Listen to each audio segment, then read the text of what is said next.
Assalamualaikum warahmatullahi wabarakatuh. Alhamdulillah, kalimat suci, kalimat mulia, kalimat sempurna yang selalu kita ucapkan kepada Zat yang Maha Suci, Maha Sempurna dan juga Maha Mulia. Allah yang Maha Kuat dan Maha Perkasa, satu-satunya Raja, Pemilik, Pencipta dan Pengurus serta pengawas semua yang di langit dan di bumi, dan tidak ada sekutu baginya dalam segala kegiatannya.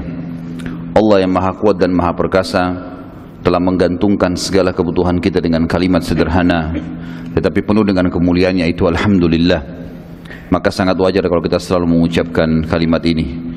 Juga kita panjatkan salam hormat kita kepada manusia terbaik, manusia yang telah dipilih oleh Sang Pencipta Allah, diperintahkan untuk setiap manusia menjadikan manusia ini sebagai suri tauladan, menciplak hidupnya bagian daripada agama yang diperintahkan oleh Sang Pencipta Allah.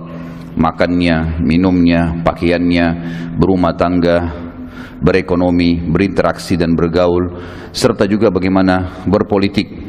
Seluruh lini kehidupan sosok manusia yang dibutuhkan untuk roda kehidupan telah dicontohkan oleh manusia terbaik ini. Dan Sang Pencipta Allah memerintahkan agar kita semua yang sudah beriman kepada beliau, kepadanya, untuk menjadikan beliau sallallahu alaihi wasallam sebagai suri tauladan dan diucapkan salam hormat oleh Allah dan malaikatnya, serta jadikan ibadah buat kita. Maka sangat wajar kalau kita selalu mengucapkan salawat dan taslim kepada Nabi besar Muhammad sallallahu alaihi wasallam. Pada pertemuan kita yang sebelumnya sudah sempat kita panjang lebar menjelaskan bagaimana masuknya baginda Nabi SAW di Madinah dan 3 keputusan pondasi dasar dalam mendirikan negara yang diterapkan baginda Nabi SAW, yaitu membangun masjid sebagai basis kaum muslimin. Tepatnya dalam hitungan hanya beberapa hari saja beliau tiba di Madinah sudah membangun Masjid Quba dan Masjid Nabawi, dan sudah kita sebutkan hikmah-hikmah daripada adanya masjid sebagai basis pertemuan kaum muslimin dan juga sebagai tempat untuk mengabsen tanda kutip diri mereka kepada Sang Pencipta Allah sehari 5 kali.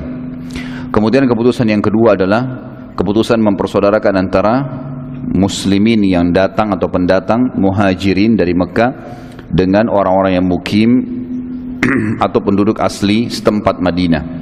Dan ini juga sudah kita sebutkan bagaimana prosesinya dan juga apa hikmahnya. Kemudian yang ketiga adalah baginda Nabi SAW menerapkan peraturan pemerintahan sesuai dengan hukum Allah, di mana seluruh masyarakat Madinah termasuk orang-orang kafir wajib mengikuti peraturan Sang Pencipta Allah.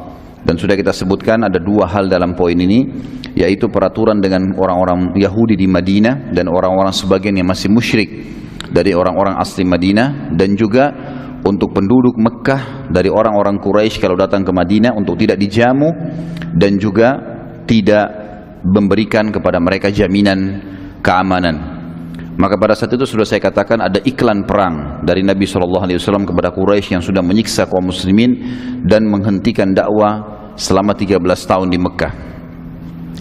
Juga sudah kita sebutkan teman-teman sekalian kejadian-kejadian besar yang terjadi sebelum perang Badr.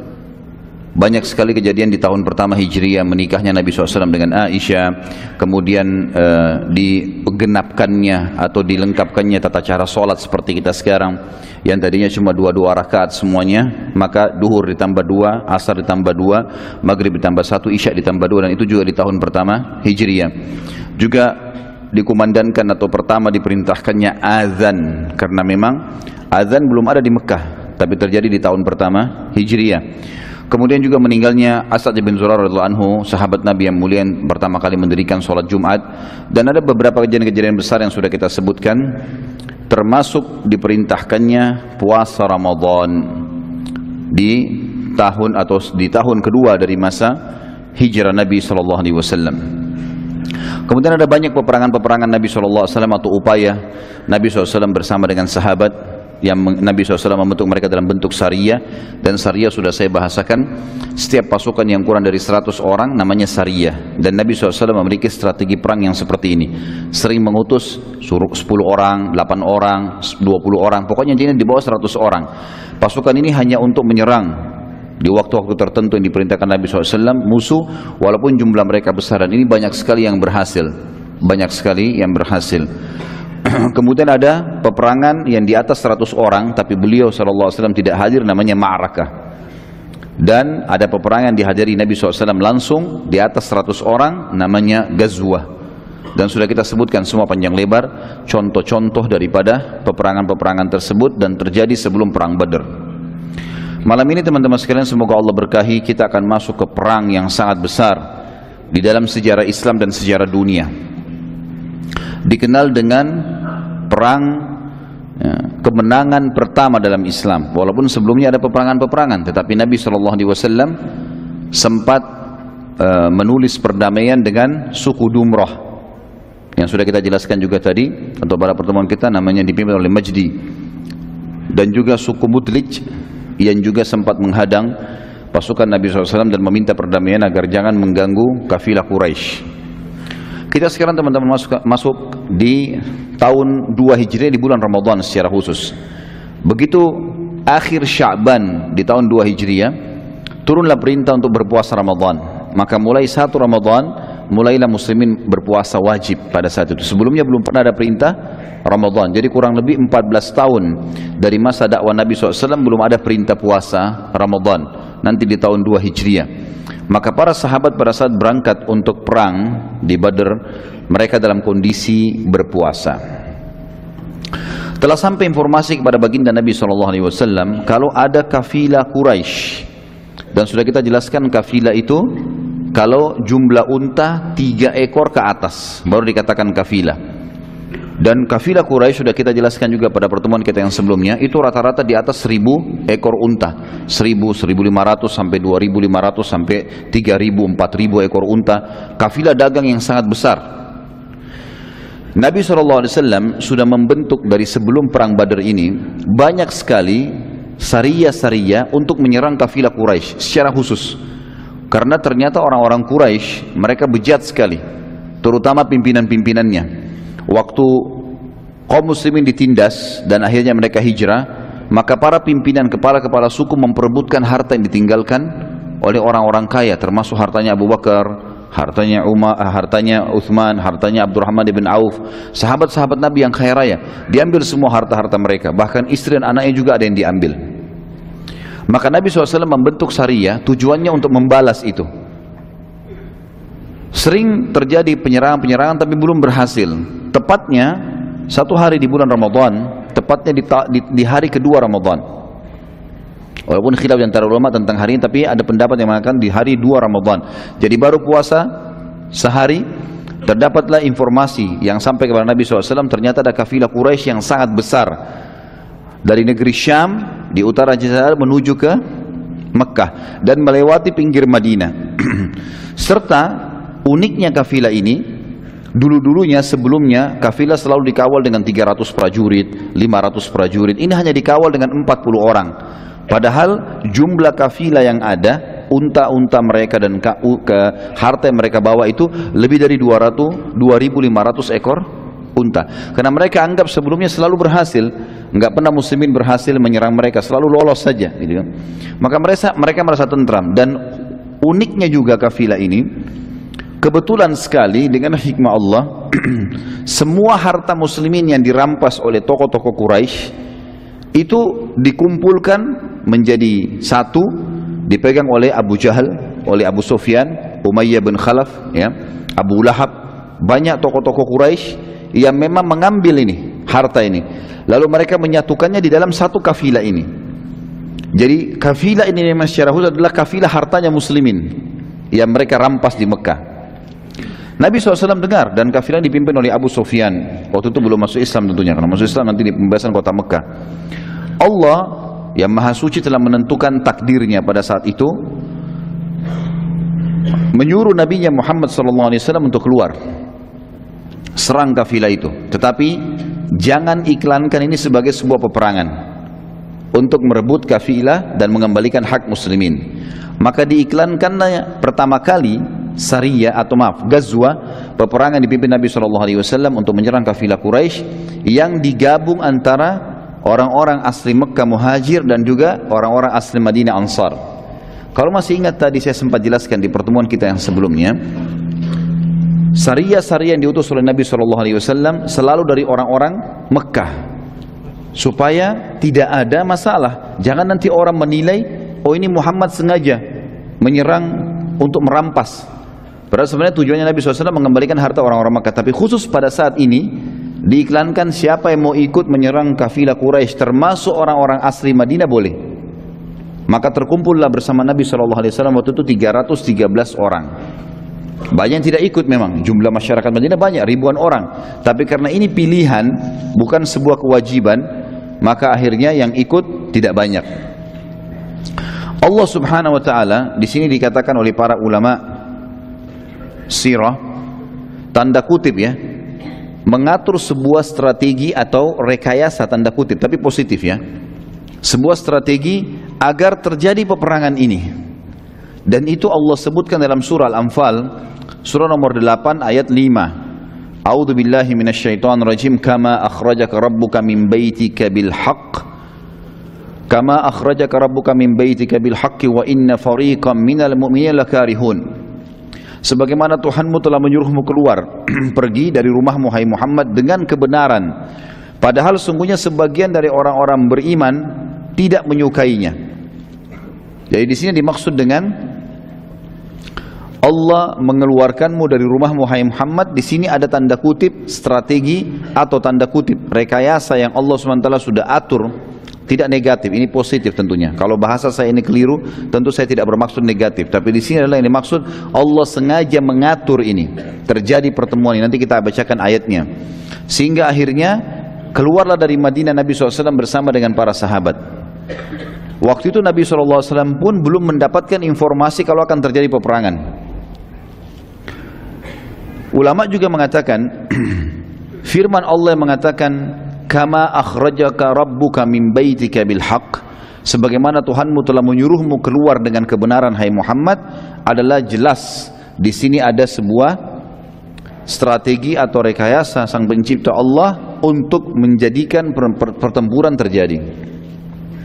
Nabi SAW diperintahkan untuk memberi pilihan kepada siapa saja yang mau ikut dan bukan sebuah kewajiban.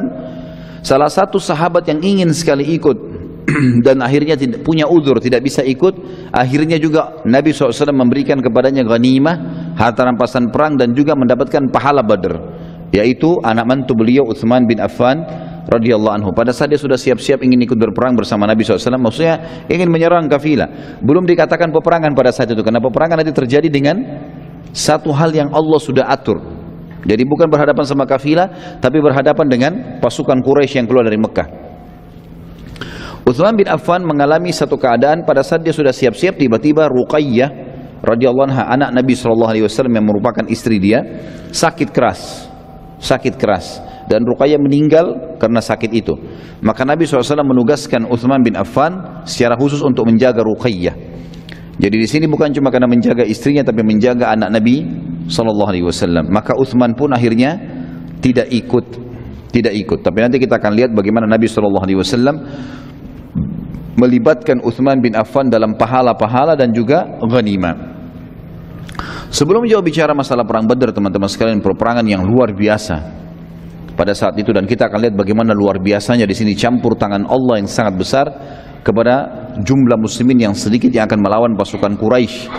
Jumlah mereka hanya 314 melawan 1000 orang pasukan Quraisy yang sangat kuat dan keluar dengan siap berperang.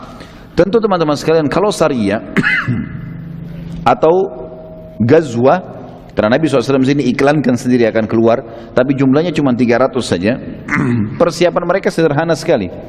Bahkan banyak sahabat tidak pakai baju besi yang biasanya mereka pakai untuk peperangan besar. Banyak di antara mereka yang hanya memegang tombak. Banyak di antara mereka hanya membawa sebilah pedang saja. Banyak di antara mereka cuma membawa beberapa anak panah. Yang tadinya mestinya kalau peperangan minimal memiliki 100 anak panah, 150 anak panah. Tapi ini hanya beberapa anak panah, 5-6 anak panah saja. Karena mereka anggap ini bukan peperangan, menyerang kafilah. Kafilah dijaga oleh 40 orang. Jumlah mereka 314 orang, gitu kan? Dalam pandangan mereka, kalaupun berhasil maka pasti menang. Sebelum membaca panjang lebar itu atau mengetahui tentang peperangan Badar yang mulia, Kita akan lihat dulu ada satu keajaiban yang terjadi, yaitu mimpi Atiqah binti Abdul Muttalib. Dan ini jarang sekali orang mengetahui tentang kejadian ini, padahal sebenarnya ini berhubungan sekali dengan perang Badr. Sebagian ulama sirah juga menyebutkan tentang riwayat ini, dan riwayat ini sahih tentang mimpi Atiqah binti Abdul Muttalib adalah tante Nabi SAW. Waktu itu Atiqah belum masuk Islam. Ini bersaudara dengan Abbas, juga belum masuk Islam pada saat itu. Abbas nanti masuk Islam di pembebasan, sebelum pembebasan kota Mekah beberapa saat. Atiqah, teman-teman sekalian, 3 hari sebelum terjadi perang Badar sempat mimpi di Mekah, dan mimpinya itu membuat dia ketakutan sekali, karena pada malam itu Atiqah mimpi ada seseorang yang dia lihat datang dari kejauhan, kemudian naik ke atas sebuah bukit tinggi di Mekah. Kemudian orang itu teriak dengan suara keras menuju ke arah Mekah, dan suara itu masuk kepada semua rumah penduduk Mekah, yang bunyinya kurang lebih dalam terjemahan bahasa Indonesianya, wahai para pengkhianat, wahai para penjahat, siap-siaplah menghadapi kematian kalian dalam 3 hari lagi. Orang tersebut terus saja berteriak-teriak dalam mimpi Atiqah sampai dia memasuki Mekah dan keliling Ka'bah, kemudian terus menteriakkan kalimat tersebut, wahai para pengkhianat, wahai para penjahat, siap-siaplah menghadapi kematian kalian 3 hari lagi. Lalu orang tersebut kembali mendaki bukit Abi Kubais dan teriak lagi dengan suara keras. Terus begitu dia kelilingi semua tempat Mekah, diteriakin, wahai para pengkhianat, wahai para penjahat, siap-siaplah menghadapi kematian kalian 3 hari lagi. Lalu orang itu mengambil batu, sebuah batu. Lalu batu itu dilihat oleh Atiqah dalam mimpi, diangkat lalu dilemparkan ke arah Mekah. Dan batu itu tiba-tiba menjadi sebuah serpian, atau menjadi serpian-serpian batu yang banyak, dan menimpa semua rumah di Mekah. Gak ada yang tidak kena, semua kena rumah ini dengan batu itu. Ini mimpinya Atiqah, dan mimpi ini disebut oleh para ahli sejarah dengan mimpi Atiqah. Judulnya begitu. Ini tante Nabi SAW. Atiqah lalu menceritakan pada saat bangun kaget, dia cerita sama saudaranya Abbas bin Abdul Muttalib, taman Nabi SAW, yang pada saat itu masih dalam keadaan kafir. Abbas pun sangat ketakutan, karena ini berarti akan ada peperangan, tetapi mereka belum tahu apakah dari muslimin atau dari orang lain. Ini menandakan Mekah akan ditimpa kekalahan, akan hancur dan seterusnya, akan sedih, tapi belum jelas apakah dari muslimin atau orang lain. Pada saat itu Abbas pun mau menceritakan, takutnya nanti salah. Maka Abbas bersahabat dekat dengan satu orang namanya Al-Walid bin Utbah. Ini salah satu tokoh juga Quraisy, dan Abbas memberitahukan padanya kalau Atiqah tadi malam mimpi seperti ini, dan memberi pesan agar jangan diceritakan pada siapapun. Ini mimpi, takutnya nanti dikira saya ini membuat-buat atau adik saya buat-buat. Al-Walid lalu memberitahukan ayahnya yang bernama Utbah, dan memesankan agar tidak memberitahukan siapapun. Sampai akhirnya semua penduduk Mekah tahu. Dan ini sebuah pelajaran, teman-teman sekalian. Dalam pepatah bahasa Arab dikatakan, kalau engkau titip emas pada orang, pastikan tidak bertambah, bisa berkurang. Tapi kalau engkau titip kata-kata pada orang, pastikan bertambah. Itu sifat manusia. Jadi kalau antum berdiri di pinggir jembatan, lihat saja, nggak ada apa-apa, cuma kayak orang apa sih, kagum lihat sesuatu. Nanti orang lain datang, antum sudah pergi. Dia lihat-lihat, ada orang ketiga datang, ditanya, ada apa? Kayaknya ada buaya. Yang orang pertama nggak bicara apa-apa. Pergi orang kedua, orang ketiga nih, lihat cari buayanya mana. Datang orang keempat, ada apa? Ada buaya putih. Pernah dengar nggak cerita buaya putih di Indonesia? Saya kaget juga lihat dengar ada buaya putih nih. Nanti orang kelima datang, ada apa? Oh, buaya putih, tapi di sebelahnya ada perempuan. Apalah segala macam, jadi panjang. Abbas sebenarnya radhiyallahu anhu itu belum masuk Islam ya, tidak tahu kalau berita mimpi adiknya Atiqah telah tersebar. Dan pada saat itu orang-orang Quraisy memang tahu kafilah terbesarnya mereka akan melewati Madinah, dan selama ini sudah usaha kaum muslimin menyerang tapi tidak berhasil. Lalu kemudian saat dia tawaf di Ka'bah keesokan paginya, tiba-tiba melewati majelis Quraisy yang satu sama lain saling berbisikan, di antaranya Abu Jahal, ya, orang yang merupakan musuh besarnya Islam. Abu Jahal waktu itu sedang membicarakan mimpi Atiqah. Lalu Abu Jahal berkata kepada Abbas lagi tawaf, "Wahai Aba Fadl," nama anaknya Fadl, anak pertamanya, "Wahai ayahnya Fadl, bila engkau selesai tawaf, mampirlah ke majelis kami." Saat Abbas selesai tawaf, ia pun mampir di majelis Abu Jahal. Abu Jahal lalu bertanya, "Aku melihat cukup nabi yang berasal dari kalian, wahai suku Abdul Muttalib." Artinya sudah ada satu orang ngaku nabi. Masa ada sekarang lagi yang mau mengaku nabi? Abu Jahal menyinggung, kenapa? Karena Atika mimpi kan. Masa ada lagi Atika juga ngaku nabi? Kan sudah ada Muhammad nih. Tapi dia singgung dengan bahasa dia. "Aku melihat cukup satu orang saja ngaku nabi dari kalian, hai suku Abdul Muttalib." Abbas bertanya, "Apa maksudmu?" Abu Jahal bilang, "Dulu seorang laki-laki yang bernama Muhammad," tentu kita mengatakan sallallahu alaihi wasallam, "yang mengaku dapat wahyu. Sekarang ada juga perempuan mengaku dapat wahyu." Kata Abbas, "Apa maksudmu?" Kata Abu Jahal, "Bagaimana dengan mimpinya Atiqah?" Ini baru tadi malam diceritain, hari ini sudah sebar semua. Gara-gara titip kata-kata. Jangan ceritain orang ya. Jadi jangan antum pakai cara ini, percuma. Jangan ceritain orang, pasti sampai kemana-mana gitu. Abbas waktu itu coba memungkiri, dia mengatakan mimpi yang mana? Dia coba memungkiri, karena memang khawatir bila mimpi itu betul-betul terjadi, maka kalau mimpi itu tidak terjadi ya, maka akan tersebar di Quraisy kalau adiknya pembohong, dan makin besar tuduhan Quraisy kalau Muhammad pembohong, ini lagi tantunya pembohong.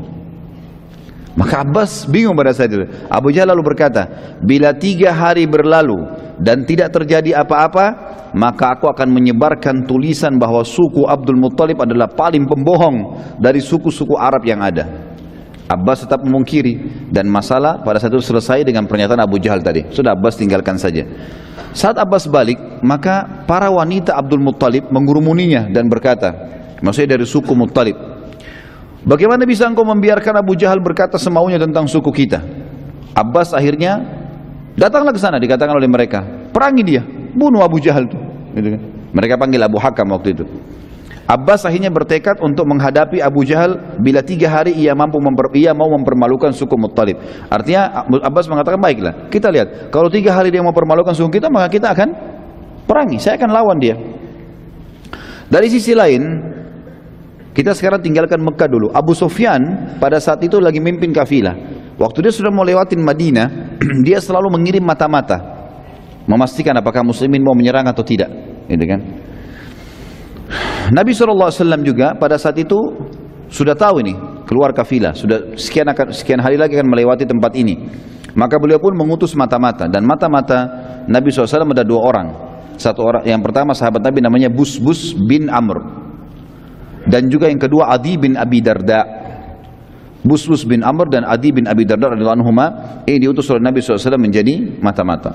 Kedua sahabat ini mulai keluar dan mencari berita. Saat yang bersamaan Abu Sufyan juga sendiri keluar mencari informasi di lokasi yang sama. Jadi kafilah Quraisy lagi istirahat di dekat wilayah Badr itu, gitu kan, lagi istirahat. Maka Nabi SAW kutus mata-mata 2 orang ini. Jadi mata-mata ini juga istirahat di tempat yang sama, tanpa mereka tahu kalau ini ada kafilah Quraisy. Dua orang mata Nabi SAW, dan Abu Sufyan juga tidak tahu kalau mata-mata Nabi sudah sampai di situ. Dengan hikmah Allah terjadi begitu. Pada saat Busbus bin Amr dan Adi bin Abi Darda radhiyallahu anhuma tiba di sekitar sumur di sekitar Badr, mereka melihat ada 2 perempuan sedang ngobrol. Yang satu berkata kepada temannya, "Belilah milikku ini, ada produknya." Yang lain menjawab, "Nanti bila kafilah lewat, aku akan beli langsung dari mereka." Kalimat ini berarti menandakan penduduk setempat tahu kafilah sudah lewat. Dan biasanya kafilah Quraisy kalau mampir di sebuah suku, di dekat suku, mereka buka, siapa yang mau beli silakan. Jadi pasar sementara terjadi, mereka transaksi sampai tiba di Mekah, seperti itulah. Sambil meminta pertolongan dari suku-suku yang ada di sekitar situ. Kedua sahabat tersebut lalu mengetahui bahwa kafilah sudah sangat dekat, lalu mereka berdua balik dan menginformasikan kepada Nabi SAW. Setelah beberapa saat Busbus bin Amr dan Adi bin Abi Darda radhiyallahu anhu meninggalkan tempat tersebut, Abu Sufyan tiba di tempat yang sama, bertemu dengan 2 perempuan tadi. Lalu kemudian Abu Sufyan bertanya, "Apakah kalian lihat ada orang yang lewat di sini?" Kepada perempuan ini. Keduanya menjawab, tadi ada 2 orang yang lewat, tapi tidak berbicara dengan kami. Hanya singgah sebentar lalu pergi, dan kami tidak tahu kemana. Abu Sufyan lalu mendatangi tempat Busbus bin Amr radhiyallahu anhu dan juga Adi bin Abi Darda radhiyallahu anhu yang singgah tadi, kemudian menemukan bekas kotoran unta mereka. Dan Abu Sufyan menemukan di kotoran unta mereka, dikorek-korek, ternyata ada biji kurma. Di sini perlu diketahui teman-teman sekalian, ini dalam sekali pelajaran sirahnya ini kalau kita masuk ke dalam hal-hal yang seperti ini, karena banyak sekali strategi juga yang ternyata pada saat itu sudah terjadi dan luar biasa gitu. Abu Sufyan tahu sekali, di antara semua suku Arab hanya orang-orang Madinah saja yang memberikan unta mereka makan kurma. Yang lain tidak ada, makanya daun biasa. Karena kayahnya Madinah pada saat itu dengan kurma, dan kurma itu dianggap makanan elit ya, makanan manusia. Tapi karena banyaknya mereka berikan kurma kepada unta-unta mereka. Abu Sufyan bisa dengan jeli pada saat itu memeriksa kotoran yang ada di situ dari 2 orang sahabat ini, dan dia tidak tahu kalau ini sahabat, dia cuma mau tahu ini dari Madinah atau bukan. Dikorek, ditemukan memang ada biji-biji kurma. Maka Abu Sufyan akhirnya tahu kalau ini pasti mata-mata Madinah. Segera Abu Sufyan malam itu mengutus seseorang kemudian menulis surat ke Mekah. Wahai Quraisy, lalu disebut satu-satu pemilik harta, Umayyah bin Khalaf, Abu Lahab, Abul Hakam atau Abu Jahal, disebutkan satu persatu semuanya, harta kita akan diserang oleh Muhammad, segera kirim pasukan. Malam itu juga gitu kan. Jadi bagaimana jelinya mereka pada saat itu teman-teman tahu kalau ini ada penyerangan atau tidak ada penyerangan. Mungkin kalau kita sepertinya tidak periksa kotorannya unta, tapi ini begitu jelinya, dan memang mereka tahu itu. Terjadilah pengiriman surat. Abu Sufyan memilih seseorang yang memang terkenal sekali, orang ini spesialisnya nyebarin isu. Ada orang begitu, subhanallah ya. Nanti lihat bagaimana caranya dia sebarin isu ya, luar biasa caranya. Jadi kalau ada orang yang seperti ini sekarang mungkin sudah belajar dari zaman jahiliyah. Ada orang namanya Damdam bin Amr. Damdam bin Amr ini terkenal di Mekah, spesialis menyebarkan isu dan membuat massa langsung bisa percaya. Sekian banyak massa dipercaya sama dia. Abu Sufyan bilang, bawa surat ini, pokoknya hebohkan Mekah, supaya langsung bentuk pasukan, langsung kirim ke sini, cepat. Ini kafilah terbesar, dan seluruh pemimpin Quraisy punya harta di sini. Maka Damdam menuju ke Mekah, teman-teman sekalian. Pada saat mau tiba di Mekah, apa yang dia buat? Dia robek-robek bajunya, kemudian dia bunuh untanya. Darah untanya dilumuri di badannya semua. Semua dilumuri, sampai di kepalanya dilumuri darah semua. Pada saat dia masuk ke Mekah, dia sambil teriak-teriak. Pemandangan ini tentu seakan-akan perang sudah terjadi. Darah semua, robek-robek baju gitu kan. Pada saat tiba di wilayah namanya Bata, ya, Bata ini sebuah wilayah disebutkan, artinya sudah terjangkau.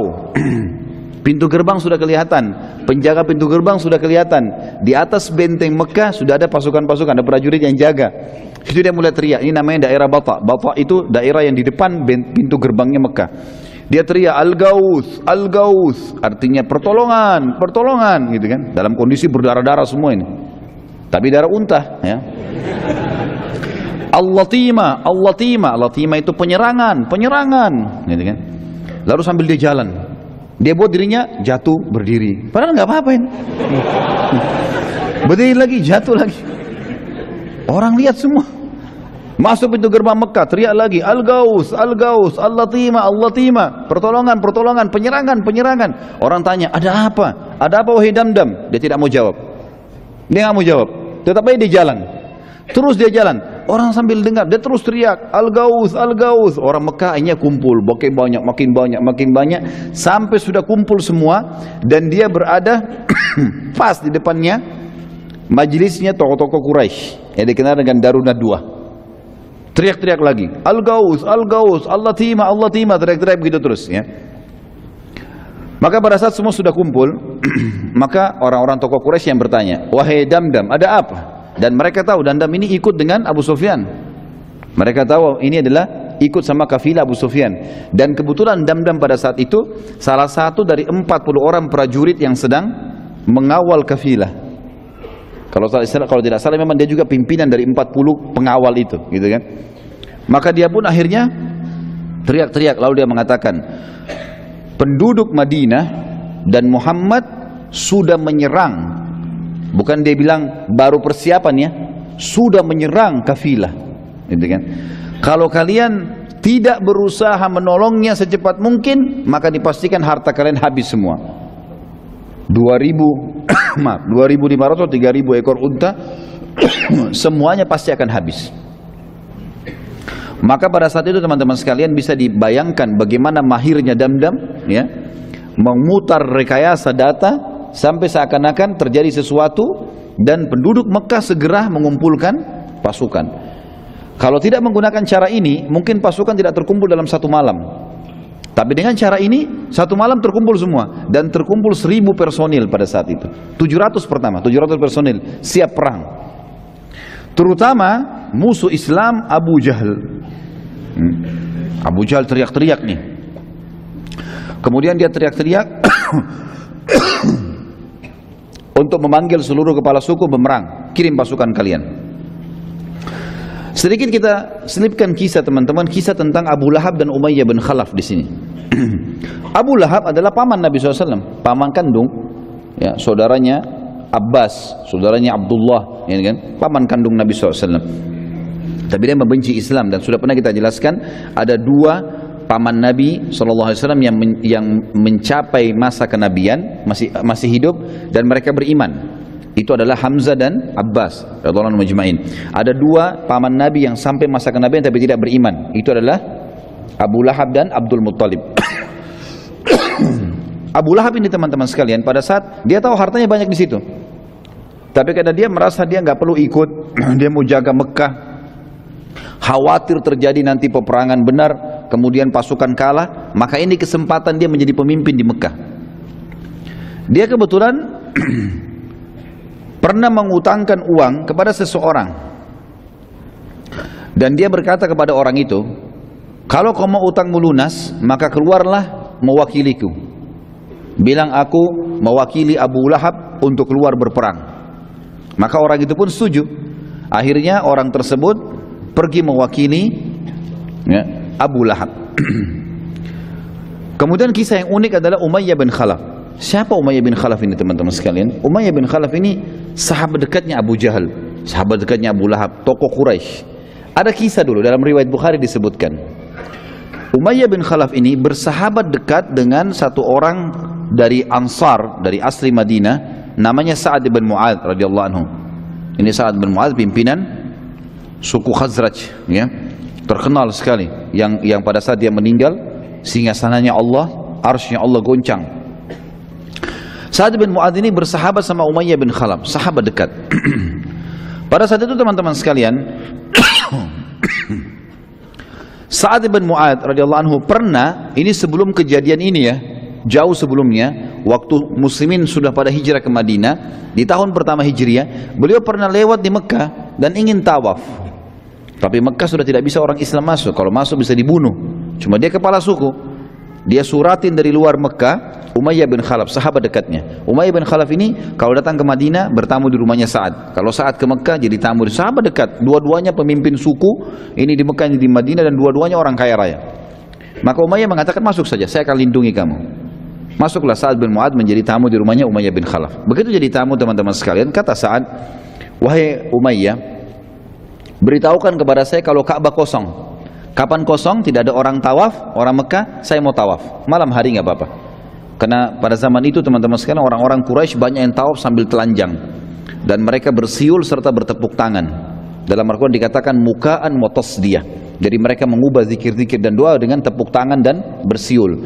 Terlebih lagi mereka tawaf dengan telanjang. Dan kita tahu nanti dalam sirah kita dijelaskan panjang lebar tentang mereka akan meninggalkan tawaf telanjang itu setelah pembebasan kota Mekah. Gitu kan? Maka Sa'ad tidak mau tawaf pada saat itu. Kata Umayyah, baiklah. Umayyah kumpul sama teman-temannya dan dia tidak cerita nih. Dia cerita sama Abu Jahal, sama Abu Lahab kalau ada tamu saya Sa'ad, karena mereka benci dengan penduduk Madinah, gitu kan. Pada malam hari Umayyah pulang ke rumahnya, dia mengatakan sudah tidak ada orang. Hai Sa'ad, ayolah kalau kau mau tawaf saya temani. Masuklah keduanya di Ka'bah, mau tawaf. Begitu tawaf datang Abu Jahal. Abu Jahal tanya, wahai Umayyah, siapa yang bersama kau ini? Kata Umayyah, ini Sa'ad bin Mu'adz, pimpinan Khazraj. suku yang besar di Madinah, terkenal dengan kekuatan perangnya, memang terkenal juga. Kata Abu Jahal, Sa'ad ibn Mu'ad, pimpinan Madinah, demi Allah kau tidak akan keluar dari Mekah hidup. Gitu. Berani benar kau masuk di sini. Gitu kan? Kata Sa'ad, wahai Abu Jahal, kalau kau berani sentuh saya akan lawan kamu. Saya bukan orang biasa, kepala suku juga gitu kan. Saya akan lawan kamu. Dan kalaupun saya terbunuh, kau pikir sukuku akan tinggal diam? Mereka akan serang Mekah dan menghabisi Quraisy. Mereka mati atau Quraisy yang mati? Kata Abu Jahal, demi Allah kau tidak akan bisa. Kata Sa'ad, demi Allah bisa. Ribut nih, dua orang berantem mulut. Umayyah bin Khalaf di tengah-tengah.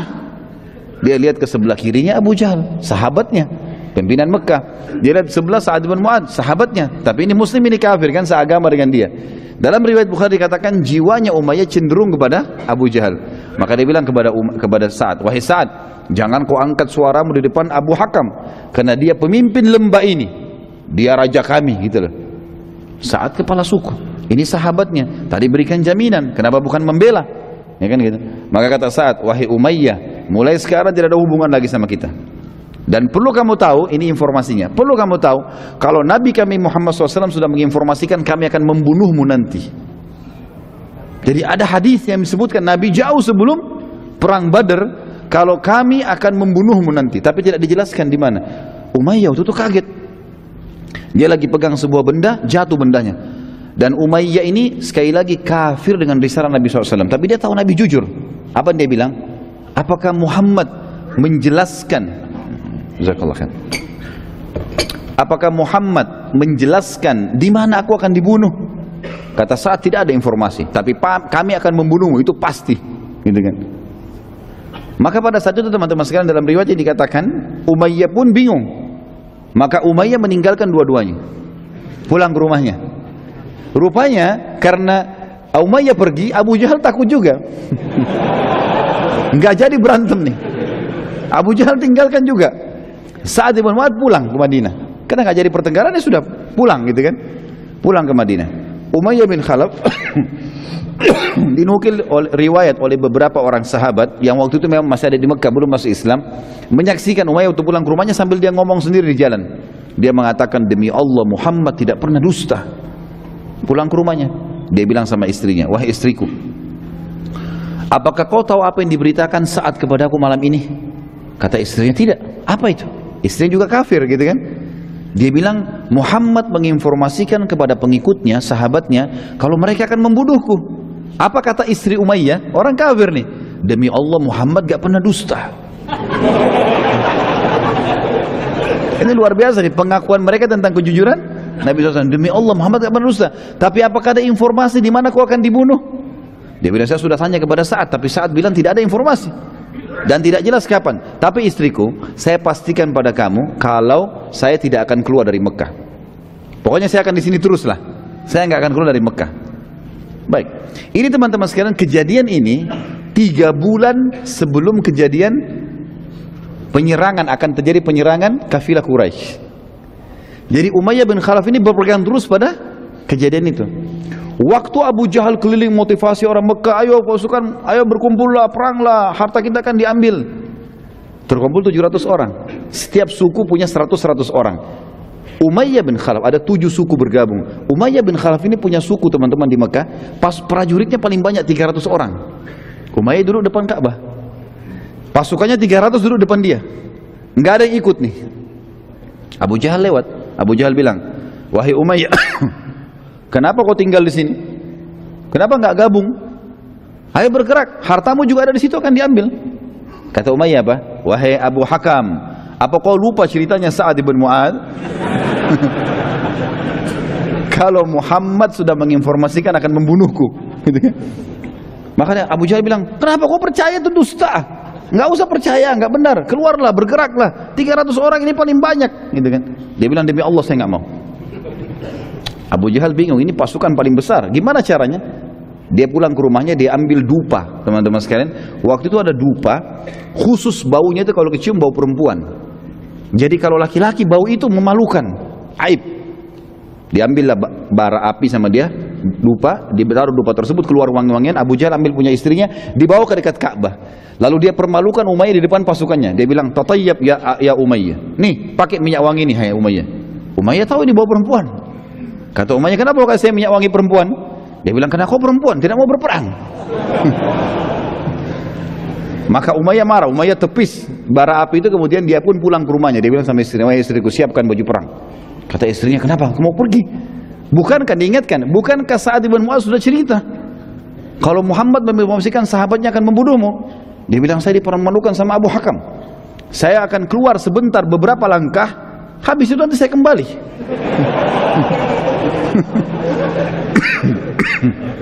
Maka yang terjadi teman-teman sekalian, pada saat itu istrinya pun menyiapkan. Subhanallah, setiap kali pasukan Quraisy yang 1000, terkumpul 1000 akhirnya kan, setiap kali istirahat menuju ke Madinah, menuju ke Badr, setiap kali istirahat Abu Jahal selalu datang pertama ke Umayyah. "Wahai Umayyah, kau berdiri duluan." Dijaga sampai tergiring ke perang Badr, dan nanti kita akan ceritakan terbunuhnya dia di perang Badr. Ini salah satu mukjizat baginda Nabi sallallahu alaihi wasallam. Jadi Sa'ad bin Mu'adz radhiyallahu anhu adalah pimpinan suku Aus dan bukan Khazraj. Tadi saya sempat sebutkan suku Khazraj, tapi dia adalah pimpinan suku Aus. Kemudian ada juga riwayat lain menyebutkan waktu Abu Jahal mengancam Sa'ad radhiyallahu anhu, mengancam bahwasanya berani benar kau masuk ke Mekah dan seterusnya, dan kau demi Allah tidak akan keluar dari Mekah dalam kondisi hidup. Maka Sa'ad mengatakan, "Kalau kau berani menyentuhku, aku akan menghilangkan sesuatu yang lebih kau cintai dari nyawamu sendiri." Maka Abu Jahal memang dikenal orang yang sangat cinta dengan hartanya. Bahkan dia bersedia untuk mengorbankan istrinya, anaknya demi keselamatan hartanya. Dia tidak faham, dia mengatakan kepada Sa'ad, "Apakah kalian punya Ka'bah juga di Madinah sehingga bisa menyaingi kami di sini?" Kata Sa'ad, "Tidak, tapi seluruh hartamu akan dirampas oleh sukuku." Barulah pada saat itu Abu Jahal marah mengatakan, "Kau tidak akan bisa." Kata Sa'ad, "Saya akan bisa." Lalu mereka bertengkar mulut. Lalu lanjutan riwayat sama seperti apa yang kita sebutkan tadi. Sedikit teman-teman sekalian, kita sebutkan Quraisy di Mekah juga punya masalah dengan satu suku lain, namanya suku Kanana. Suku Kanana. Suatu hari ceritanya begini, ada satu dari suku Kanana membunuh seorang dari suku Quraisy. Terjadi cekcok antara satu suku Kanana membunuh satu orang dari suku Quraisy. Lalu keluarga si Quraisy menuntut dia, "Tidak usah dibunuh tuh orang, tapi bayar kepada kami." Waktu itu diahnya 100 ekor unta. Kalau orang dibunuh, bayar 100 ekor unta. Keluarganya lebih pilih terima duit aja daripada dibunuh orang ini, dieksekusi. Maka keluarga atau orang yang membunuh tadi membayar dia 100 ekor unta. Setelah selesai itu teman-teman sekalian, biasanya sudah dianggap selesai masalah. Rupanya si pembunuh ini merasa aman dari suku Kanana, dia pun masuk ke Mekah lalu tawaf. Pada saat dia lagi tawaf, salah satu saudara orang yang terbunuh dari Quraisy melihat itu, lalu kemudian datang lalu membunuh si Kanana ini. Setelah itu jasadnya digantung di Ka'bah, orang yang dibunuh ini. Suku Kanana akhirnya menuntut dari Quraisy untuk menyerahkan si pembunuh tadi. Namun Quraisy menolak, maka terjadilah perseteruan di antara mereka. Tentu ini teman-teman, perseteruan ini terjadi sebelum terjadi tadi kafilah Quraisy dihadang oleh Nabi SAW, belum ingin menyerang Madinah. Tapi ini punya masalah ini menjadi masalah bagi Quraisy, karena rupanya sebelum mau membentuk pasukan untuk menyerang Madinah, untuk menyelamatkan kafilah mereka, mereka sudah punya masalah dengan Kanana, dan Kanana bisa setiap saat menyerang mereka. Suku Kanana pada saat tidak mau diserahkan kepada mereka pembunuh dari orang yang dari sukunya itu, maka siap-siap untuk menyerang Mekah.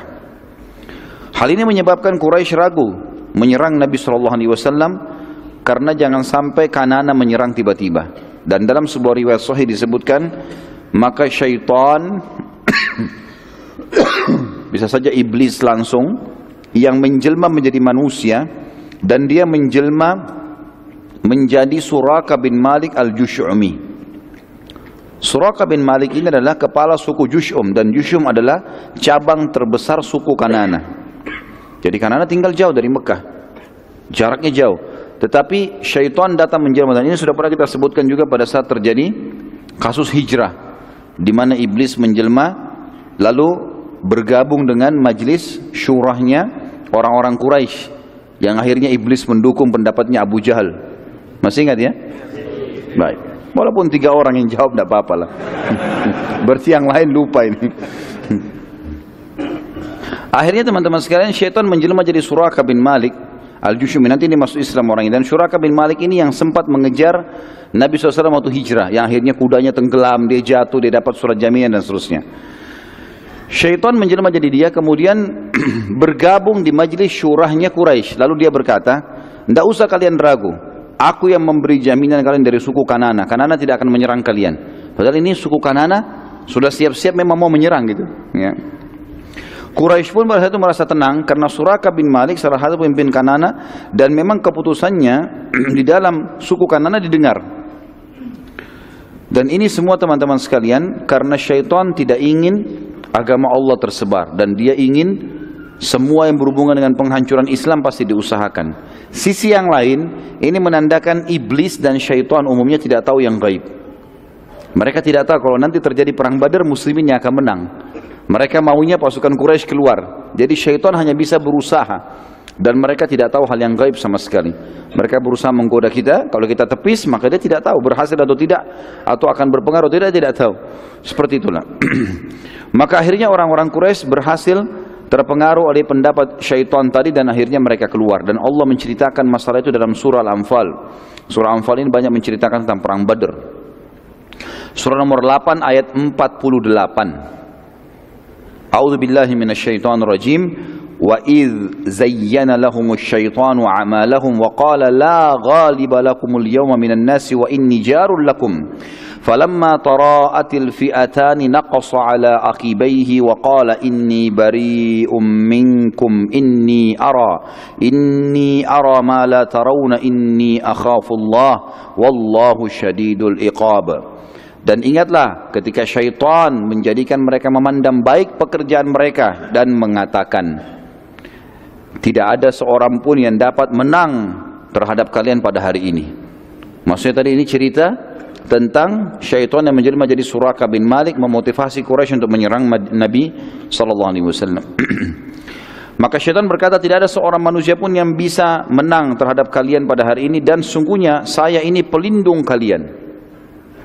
Maka tak kala kedua pasukan sudah berhadapan, syaitan sudah lihat ternyata pasukan muslimin ada, gitu kan, dan kuat. Maka syaitan pun berkata, sesungguhnya saya berlepas diri dari kalian.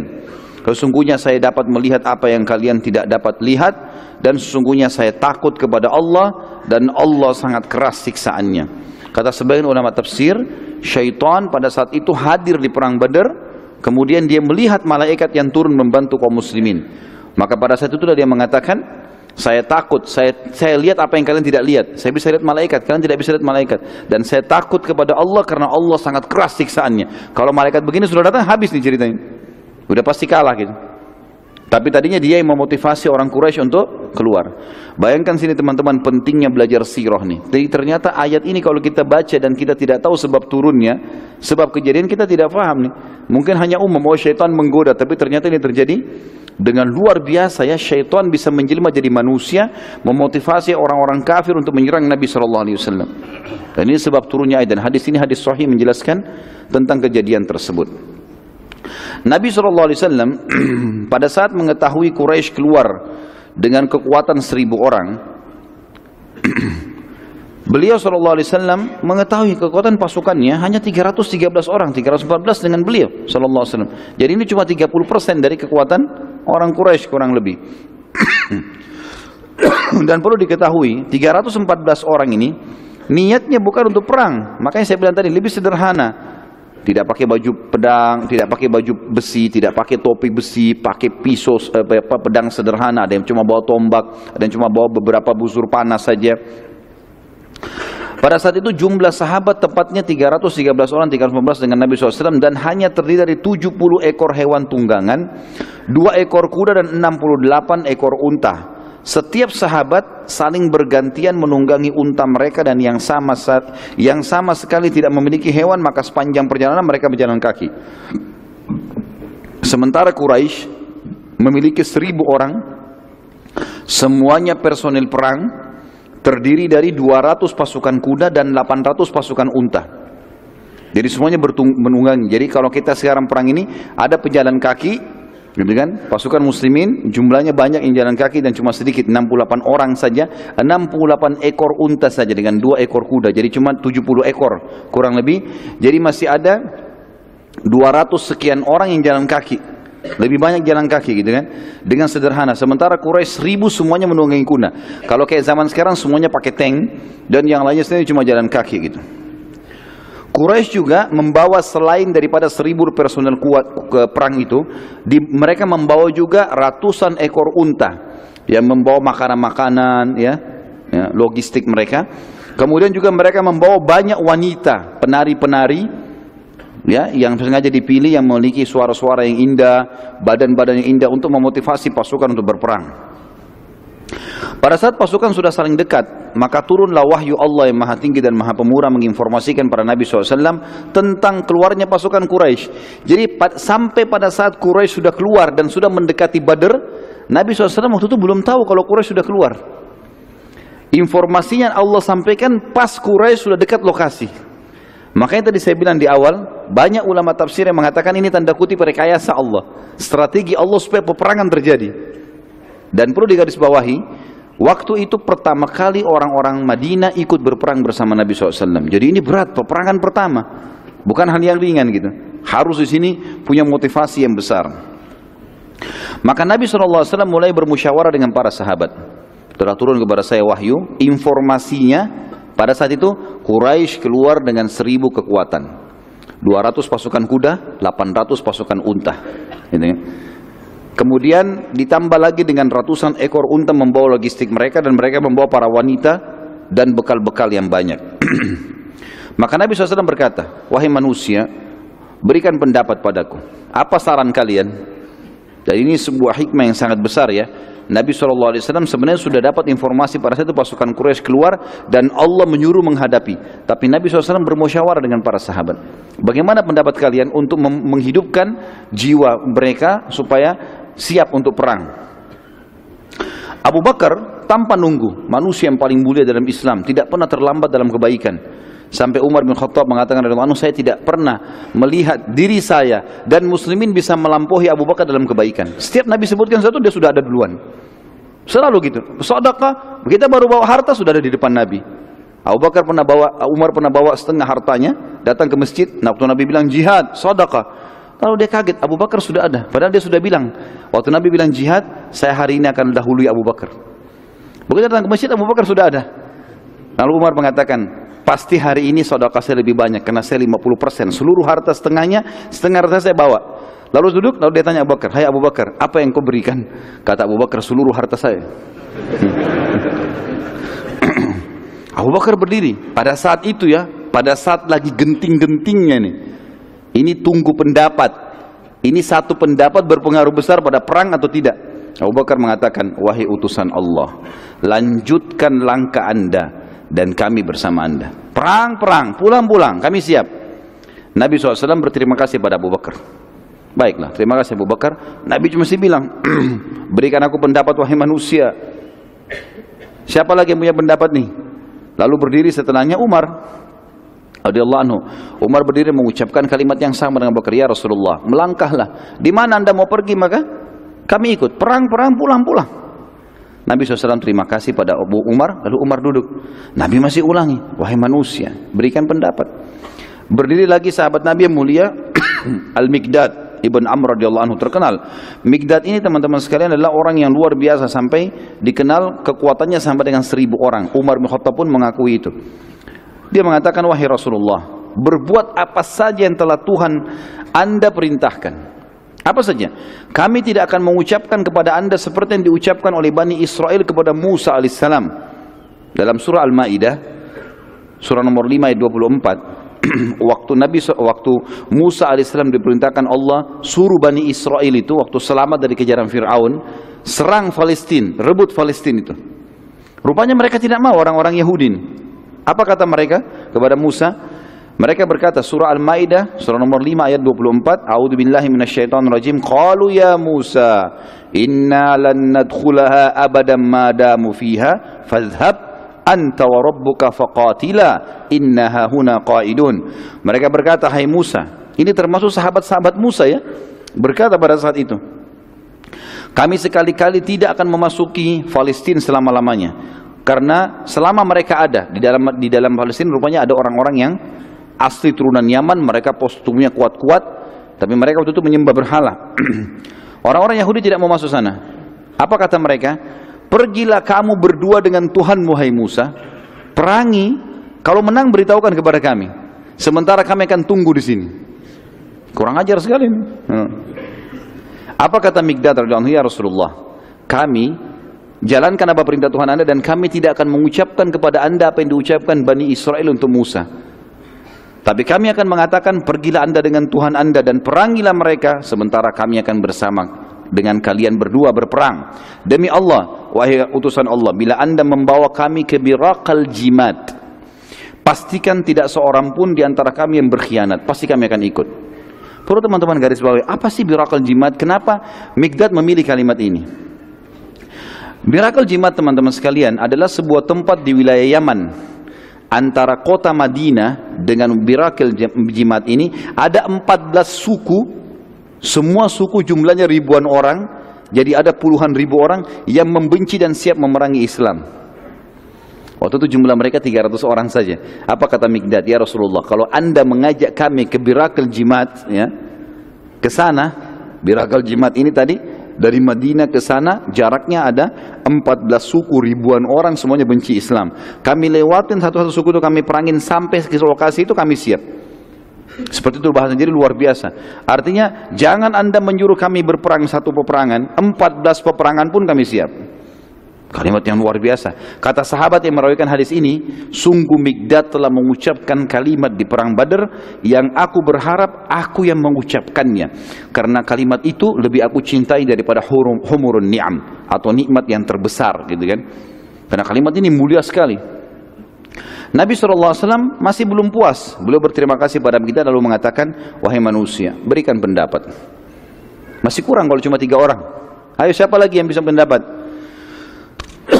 Ahli sejarah mengatakan sebab Nabi SAW terus meminta pendapat karena semua yang memberikan pendapat dari Abu Bakar, Umar, Mikdad radhiyallahu anhu ini adalah orang-orang Mekah semua. Orang-orang Mekah wajar karena mereka masih marah sama Quraisy, perilaku-perilaku yang jahat. Belum ada satupun orang Madinah yang memberikan pendapat nih. Makanya Nabi tanya terus, wahai manusia. Tapi Nabi punya tata krama. Nabi nggak bilang, wahai Ansar bagaimana kalian? Enggak. Wahai manusia, berikan pendapat lagi. Nabi tunggu terus.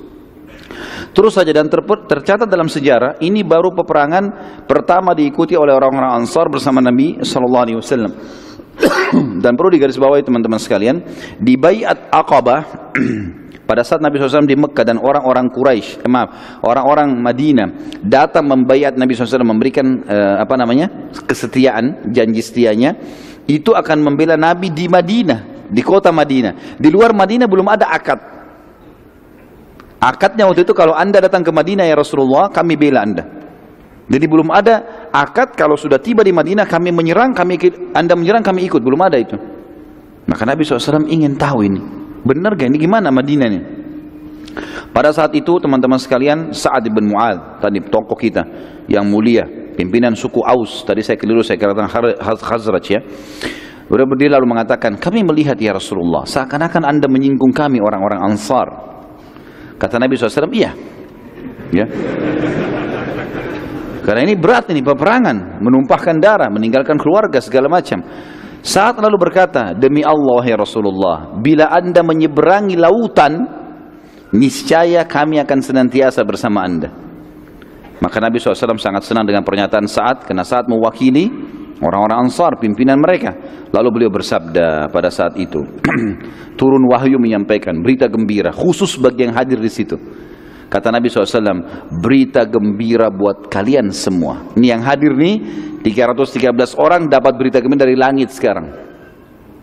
Beritanya adalah, sesungguhnya Allah Azza wa Jal, Allah yang maha tinggi dan maha mulia, telah menjanjikan kepadaku salah satu dari 2 kemenangan.